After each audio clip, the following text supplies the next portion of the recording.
এখানে মুরগির মাংস রান্না করব, তাই চুলায় কড়াইটা দিয়ে তেল দিয়ে পেঁয়াজ দিয়ে আর কি নেড়ে চেড়ে নিচ্ছি।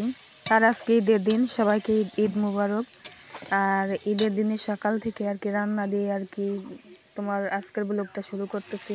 আর অল্প তেলে আমি পেঁয়াজটা আর কি ভাজলাম, আর পেঁয়াজটাও আর কি আমার বাদামি বাদামি হয়ে গেছে। এখন আমি আর কি লবণটা দিয়ে আদা রসুন বাটাও দিয়ে দিলাম, আর এখন ভালো করে নাড়াচাড়া করে মশলাটাকে আর কি কষে নেবো, যাতে আর কি কাঁচা গন্ধটা আর কি যাতে না থাকে। আর এখানে আমি সব শুকনো মরিচের গুঁড়া, তোমার হলুদের গুঁড়া, আরও যা যা দেওয়ার আর কি দিয়ে দিলাম, আর মশলাটাকে ভালো করে কষিয়ে নিলাম। আর আজকে মুরগির মাংসটা রান্না করলাম আর কি একেবারে কম মশলা দিয়ে আর কি একটু পাতলা ঝোল করলে ভালো হয়। আর এখানে মুরগির মাংসের ঝোলটা হতে থাকার আমি এখন ছোট মাছের চচ্চড়িটা আর কি রেডি করে নিব। আর চচ্চড়িটা আমার অফ ক্যামেরায় রেডি হয়ে গেছে, এখন গ্যাসের চুলায় আর কি দিয়ে দিব, যেহেতু অল্প পরিমাণ চচ্চড়ি।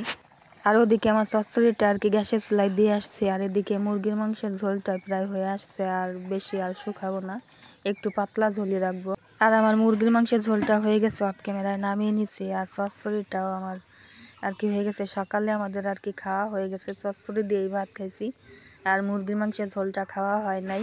আর আমার মুরগির মাংসের ঝোলটা কিন্তু লোভনীয় হয়েছে দেখতে, আর খাইতেও মাশাআল্লাহ অনেক সুন্দর হবে।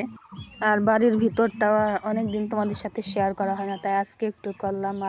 আর যারা আমার ভিডিওটা দেখছো এখন একটা লাইক দিতে ভুলে গেছো, তাদেরকে রিকোয়েস্ট করবো লাইক দিয়ে পুরো ভিডিওটা কন্টিনিউ করবে, সাবস্ক্রাইব করে পাশে থাকবে। আর সবাইকে আবারও ঈদের শুভেচ্ছা জানিয়ে আজকের ভিডিওটা এখানেই শেষ করতেছি। আল্লাহ হাফিজ, আসসালামু আলাইকুম।